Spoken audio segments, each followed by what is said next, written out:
Hey guys, it's Cole here again, and today we'll be comparing some players. Today we're comparing Rafi Torres versus Thornton. So let's get right into it.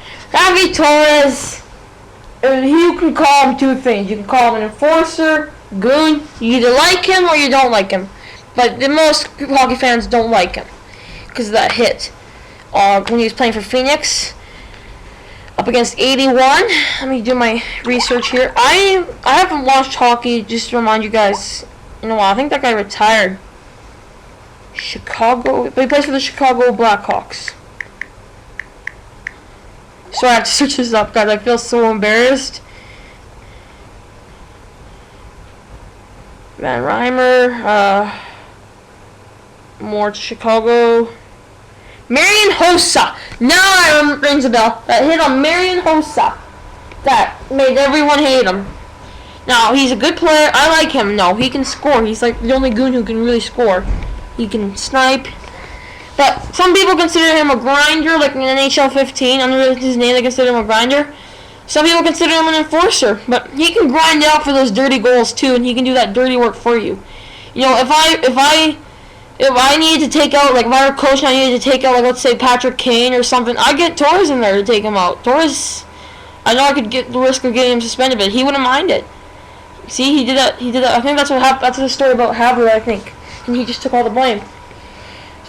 I either get him or John Scott to take out him. Those are the only enforcers I really like. Or Matt Cook is like, I love goons. Okay, I love watching enforcers. I'm kind. If I were to play hockey, which I used to, but then I don't know what happened, but if I was still in hockey, I would be the enforcer. I'd be sticking up for my goalie, laying out the big hits. Now, what's funny is most of these enforcers are becoming left wings. They used to be usually defense men, but yeah, so stats will be coming here pretty soon in like a minute. So, what else can Torres do? Torres is a funny character too, you know. That hit, let's talk about that hit there. That hit, yeah, it was pretty dirty. He got him suspended for the beginning of the season for like almost like half of that 13th season and stuff, and he got suspended for the rest of the playoffs. That hit was pretty gruesome. I didn't watch it. I don't want to watch YouTube videos of it, but I don't know. I think Marian Hossa's a noob. I don't like Marian Hossa. You know, you can hate me for that, but I don't like Marian Hossa. He's just one of those players you just don't care for. Here's his stats. Now, Torres, look at this. In 1999 and 2000 in Brampton, Ontario, he had 43 goals. That's right, 43 goals in Brampton in the OHL. Yeah, and then 68 games played, 43 goals. Can you imagine that?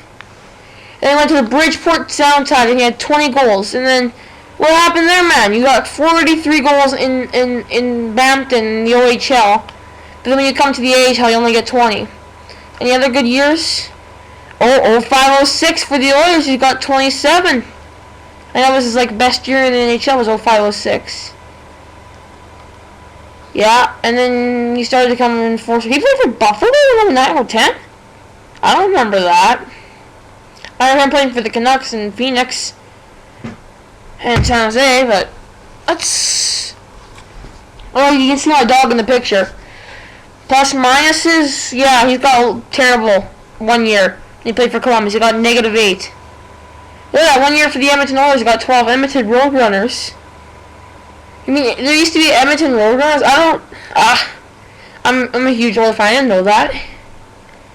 Well, I did know the Oilers in the 06. I think it was 06. Yeah, it was 05, 06, and they made a playoff run around that time. My favorite player is Jordan Eberle on the Oilers right now, but that's some pretty cool stats there. That he did go to the AHL for the Edmonton. I didn't know Edmonton had a minor team called the Roadrunners. I would kill to watch that. I used to live in... Oh, shoot. I don't live there anymore, so... Yeah. Plus, it's a really big city.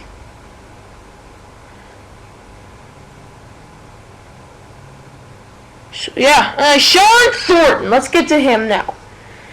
Sean Thornton is a goon now. Let's talk about his incident there with PK Super. Everyone thinks that's a bit racist that he squirted water because PK is black, you know. And you're not black, you're black. Even though I'm not, you saw that picture of me.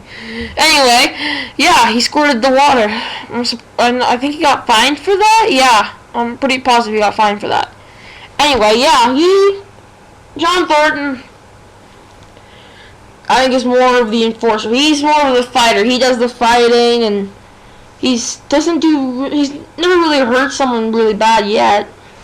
Although he's a big guy. He's like, he'll stand up for your star player. Like, when Thornton played for Boston, you know, Boston, he kind of added that extra enforcer for some of their star players there. Well, most goons play on line 4, but like, let's say you have like Sidney, like, you can't do that anymore in the NHL. That sucks. Like, Sidney Crosby needs someone to stand up for him so he doesn't get hurt all the time. Like, he needs, like, if I were like a superstar in the NHL, I'd have John Scott with me. Like, he'd be my enforcer. He'd be like my pair. So if, like, I'm getting pushed around and stuff, or someone hit me really hard and injured me, he would come and take that guy out. But you can't do that. It's retarded. You get suspended too and stuff. I hate it. They need to bring that back. It's how the game should be played. What do you guys think? Put that in the comment below. If you think they should bring back enforcers to protect star players. Like, Wayne Gretzky even had a player. I can't remember who he was. Wayne Gretzky, I knew, had a guy to protect him and cover him up. But I could see Sean Thornton covering up guys. And Sean Thornton, I think, is more of a player. Let's just see his stats here when they come up. His stats will come up pretty soon.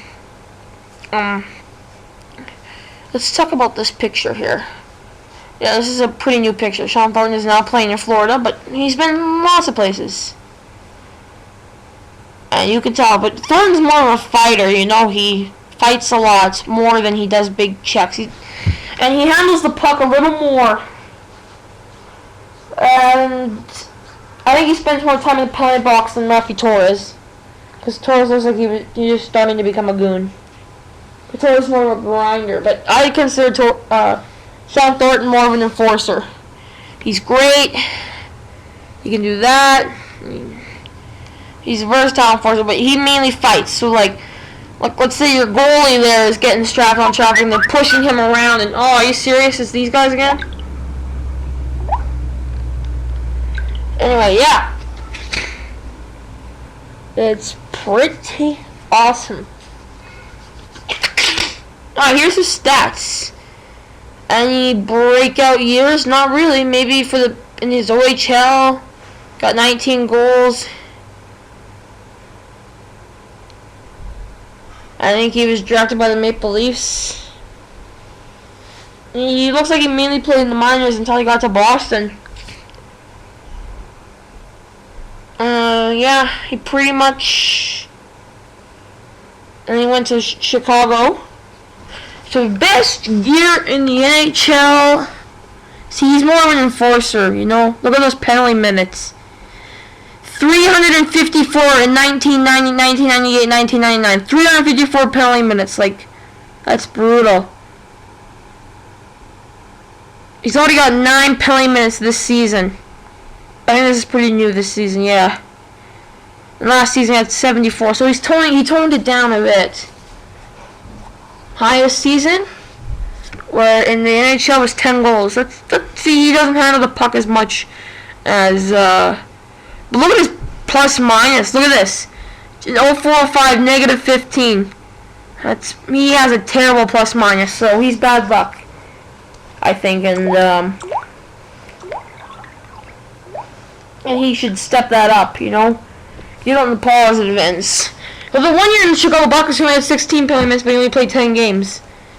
He played 1 full season in 012, ranking up 5 goals, which is kind of surprises me. He got 10 goals in 79 games.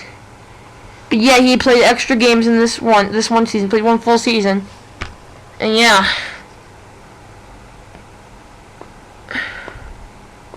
I wonder how he got drafted. 19 goals, that's actually pretty okay in the OHL.